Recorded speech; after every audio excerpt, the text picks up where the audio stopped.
11 तारखेला आपण सर्वजण मी आणि सन्माननीय उद्धव ठाकरे यांची संयुक्त जाहीर सभा शिवतीर्थावरती आहे।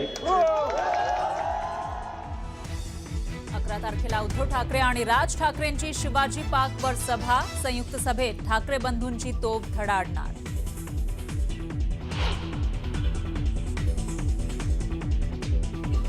काकाच्या पुण्याईनं माझं लय बरं चाललं रे। जर कुणाला फारच झालेला असेल तर घ्या, काय करू नका, काय घ्या ते। काकांच्या पुण्याईनं ते मिळेल ते घ्या असं म्हणत अजितदादांची प्रचार सभांमध्ये जोरदार फटकेबाजी।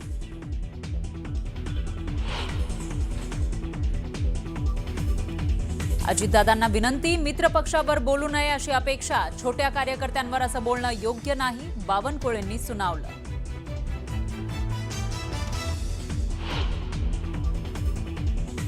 राज ठाकरेंनी उद्धव ठाकरेंकडे पक्ष सरेंडर केल्याचं म्हणा। संतोष धुरींचा मनसेला जय महाराष्ट्र, तर ठाकरेंच्या युतीमध्ये सर्वात जास्त नुकसान राज ठाकरेंचं होतंय, फडणवीसांचा टोला।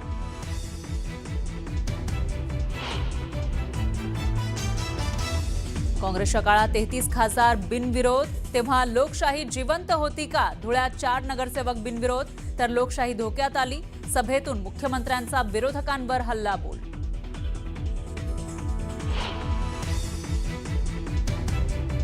ऐरोलीमध्ये उपमुख्यमंत्री एकनाथ शिंदेंचा भव्य रोड शो। नवी मुंबईवरून चकाचक, आतून मात्र अवस्था वाईट। झोपडपट्टी गावठाणचा विकास करण्याचं आश्वासन।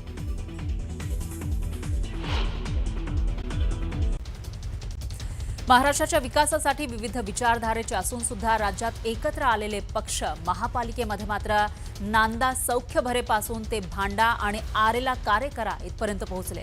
त्यामुळे इथून पुढे हा संघर्ष आणखी तीव्र होणार असल्याचं सध्या तरी दिसून येत आहे। त्याचे प्रत्येक अपडेट आपण घेत राहूया। दरम्यान भाजप प्रदेशाध्यक्ष रवींद्र चव्हाण यांनी विलासराव देशमुखांविषयी केलेल्या वक्तव्यावर दिलगिरी व्यक्त केली आहे। विलासराव देशमुखांवर आपण टीका केली नाही, मात्र कोणाच्या भावना दुखावल्या असतील तर दिलगिरी व्यक्त करतो असं ते म्हणाले। भाजपचे प्रदेशाध्यक्ष रवींद्र चव्हाण यांचे हे शब्द आहेत। विरोधक सोडाच पण मित्र पक्षातील नेत्यांनाही सज्जड दम किंवा इशारे देणाऱ्या रवींद्र चव्हाणांवर दिलगिरी व्यक्त करण्याची वेळ आली। असं घडलं कारण लातूरमध्ये त्यांनी केलेलं एक वक्तव्य। आपल्या सर्वांचा उत्साह बघितल्यानंतर लक्षात येत आहे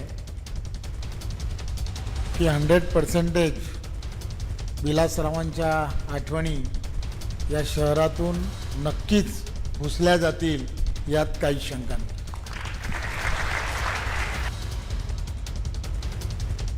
ऐकलत रवींद्र चव्हाण काय म्हणाले होते? त्यांचं हे विधान लातूरकरांच्या भावनांना ठेच पोहोचवणारं होतं अशी भावना व्यक्त होऊ लागली। कारण विलासरावांचं लातूरशी असलेलं नातं अतूट होतं आणि यावरूनच रितेश आणि अमित या देशमुख बंधूंनी नाराजी व्यक्त केली आणि चव्हाणांच्या या विधानाचा निषेध केला। आपल्या सर्वांचा उत्साह बघितल्यानंतर लक्षात येत आहे की 100% विलासरावांच्या आठवणी या शहरातून नक्कीच पुसल्या जातील, यात काही शंका नाही। दोन्ही हात वर करून सांगतो, लोकांसरी जगलेल्या माणसांची नावं मनावर कोरलेली असतात। लिहिलेलं पुसता येतं, कोरलेलं नाही। जय महाराष्ट्र। दुर्दैवी आहे त्यांनी असं विधान करायला नको होतं आणि लातूरची ही संस्कृती नाही आहे, किंबहुना महाराष्ट्राचीच ही संस्कृती नाही आहे। या विधानाचा मी निषेध करतो। त्यांचे चिरंजीव ते अत्यंत चांगले मित्र आहेत, त्यांच्या जर त्यामधल्या भावना दुखावल्या असतील तर मी नक्कीच त्याची दिलगिरी घेईन।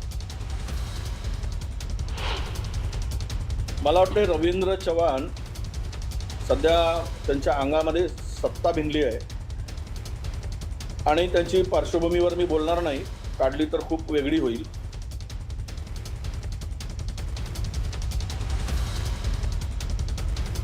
तर या सगळ्या विवादानंतर मुख्यमंत्र्यांनी यावर भाष्य केलं आहे। विलासरावांच्या आठवणी कोणीच पुसू शकत नाही असं मुख्यमंत्री म्हणाले। बद्दल या महाराष्ट्रात पक्षविरहित सर्वांना आदर आहे। त्यामुळे विलासरावांच्या स्मृती कोणी पुसणार नाही, कोणी पुसू शकत नाही। आम्हाला सगळ्यांना आदर आहे आम्ही जरी काँग्रेसच्या विरुद्ध लढत असलो तरी देखील विलासरावांच्या संदर्भात आमचं सगळ्यांचं असं मत आहे की महाराष्ट्रातले जे प्रमुख नेते आहेत ज्यांनी महाराष्ट्रामध्ये उत्तम काम केलं त्यापैकी विलासराव आहेत आणि हे स्पष्टीकरण रवींद्र चव्हाण साहेबांनी दिलेलं आहे. तर राज्यात महापालिका निवडणुकांचा धुरळा उडालेला आहे. केंद्र आणि राज्यामध्ये सत्तेत मांडीला मांडी लावून बसलेले राष्ट्रवादी काँग्रेस आणि भाजप पुण्यामध्ये आमने सामने आलेत. महापालिकेवर आपला झेंडा फडकवण्यासाठी दोन्ही पक्षांनी जय्यत तयारी केली आहे. अशावेळी अजित पवारांनी नवा डाव टाकत काका शरद पवार यांच्या राष्ट्रवादीशी आघाडी केली. अगदी प्रचाराच्या सुरुवातीपासूनच त्यांनी भाजपवर टीकेचे आसूड ओढायला सुरुवात केली. आधी महेश लांडगे, नंतर चंद्रकांत पाटलांवर सडकून टीका केली. यावर भाजप प्रदेशाध्यक्ष रवींद्र चव्हाण यांनी अजितदादांना जशास तसं उत्तर दिलं खरं, पण शहराच्या विकासावरून सुरू झालेलं शाब्दिक युद्ध आता थेट विचारधारेपर्यंत येऊन ठेपले. अजित पवारांना सावरकरांची विचारधारा मान्य करावीच लागेल असा इशारा देत मंत्री आशिष शेलार यांनी अजित पवारांना शिंगावर घेतलंय. त्यामुळे हा वाद आणखी चिघळलाय.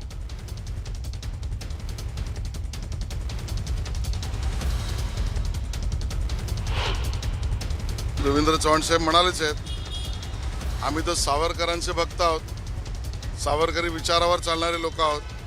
त्यामुळे त्या ठिकाणी अजित पवारांच्या पक्षाला सुद्धा सावरकरांचे विचार मान्य करावेच लागतील. आणि ते विचार आमचे असे आहेत, याल तर तुमच्या बरोबर, न याल तर तुमच्या विना, आणि विरोधात शिरलात तर तुमच्या विरोधात आम्ही आमचं काम करतो. हा शिवशाहू फुले बाबासाहेब आंबेडकरांच्या विचाराचा आहे. आदरणीय अजितदादा त्या विचारावर काम करत असतात, सर्व समाजाला न्याय देण्याचा प्रयत्न करत असतात. त्यांची विचारधारा आम्ही स्वीकारावी की नाही हा त्यांचा जरी प्रश्न, धमकी, इशारा असेल, एवढं मात्र नक्की सांगतो की ती विचारधारा आमची असू शकत नाही. मात्र आमची जी विचारधारा आहे, शिवशाहू फुले आंबेडकरवादी विचारधारा, ही विचारधारा त्यांना स्वीकारल्याशिवाय पर्याय नाही. आम्ही धमकी देत नाही, आम्ही त्यांना प्रामाणिकपणे मैत्रीपूर्वक सल्ला देतोय. सावरकरांचे, वीर सावरकरांचे विचार हे अजितदादांनी त्याचा विरोध करण्याचं कारण नाही, त्यांनी कधी केलंही नाही. म्हणजे मला माहिती नाही त्यांनी केलं असेल तर, आजपर्यंत तरी मी बघितलं नाही. पण हे आमची भूमिका ही पक्की आहे की वीर सावरकरांचा विरोध हा मला मान्य नाही. प्रिय आहेत हे संतोष धुरी आज भाजपमध्ये कदाचित प्रवेश करतील. काल माननीय मुख्यमंत्री देवेंद्रजी फडणवीस यांची सदिच्छा भेट घेतली. नितेशजी राणे होते, त्यांच्यासोबत मी गेलो होतो. मला बरं वाटलं एवढं की मला त्यांनी तात्काळ भेट दिली, माझी कदर केली, मला बोलून घेतलं बंगल्यावर. नितेशजी राणे यांनी परवाच्या दिवशी मला संपर्क केला. सिंधुदुर्गावरून ते आले माझ्यासाठी, रात्री आलेत, सकाळी परत 6 वाजता परत त्यांनी फ्लाय केलं. काहीतरी त्यांना माझ्यामध्ये दिसलं असेल, वाटलं असेल, माझ्याबद्दल चांगलं काहीतरी वाटलं असेल, त्या कारणास्तवच ते आलेत, मला भेटलेत आणि ते म्हणाले की आपण सन्माननीय फडणवीस साहेबांची भेट घेऊया. त्याप्रमाणे त्यांनी फडणवीस साहेबांना मेसेज टाकतात तिकडून, त्यांचाही मेसेज आला लगेच की त्यांना घेऊन या उद्या. त्याप्रमाणे मी काल जाऊन भेटलो त्यांना, त्यांची सदिच्छा भेट घेतली. अर्धा तास गप्पा झाल्या, बरं वाटलं भेटून, चांगल्या गप्पा झाल्या. आणि बाकी जे माझं पॉलिटिकल जे काय आहे ते मी दुपारनंतर तुम्हाला नक्की कळवेन. संतोषजी, पण तुम्ही भाजपमध्ये जाणं यामागे कारण काय? तुम्ही 194 मधून तुम्ही इच्छुक होता, तुम्हाला तिकीट वगैरे हा विषय येत नाहीये. नाही, तिकिटाचा विषय नाही. 194 मधून तुम्हाला आधी सुरुवातीला सांगण्यात आलं माहितीये ना की त्या दिवशी पण मला वाटते की कोणीतरी कुठल्या तरी चॅनलने एक बातमी लावली, नॉट रिजेबल नॉट रिजेबल. त्याच्यानंतर त्याचा एवढा गवगवा झाला की नॉट रिजेबल नॉट धुरी, संतोष धुरी नाराज. मलाच माहिती नव्हतं, मलाच कळलं नाही. त्याप्रमाणे उगाच एखादं बोलतात ना की नाराज झाला अशी बातमी बनवणं जेवण चुकीचं होतं. निवडणूक लढवण्यासाठी नाराज वगैरे निवडणुकीच्या याच्यावर आणि जे काय आता जे पॉलिटिकल जे आहे, म्हणजे जी दिशा असेल माझी किंवा का असेल, ते मी दुपारी नक्की तुम्हाला कळवेन. मला थोडा वेळ द्या. तुम्ही एवढी माझी दखल घेतलीत आणि मला भेटायला सकाळीच आला तिकडे, त्याबद्दल मी खरोखर मनापासून नाही, तुमचा पण तुम्ही म्हणताय की या सगळ्या नाराजीच्या नाही आहेत बातम्या. जनतेची तुम्ही बोलताय नाराज वगैरे काय नाही. मग तुमचा भाजप प्रवेश आधीच फिक्स झाला होता का? नाही, मला चांगलं वाटलं की एका नितेशजी राणे जे म्हणजे माझे आमचे कोकणातलेच आहेत, आमच्या नेहमी संपर्कात असायचे, ते काही कामं असली मंडळाची तर ते भेटायचे आहेत आम्हाला, आमच्याशी चर्चा करायचे, कुठे मदत करायची आम्हाला. आम्हाला ते बरं वाटलं.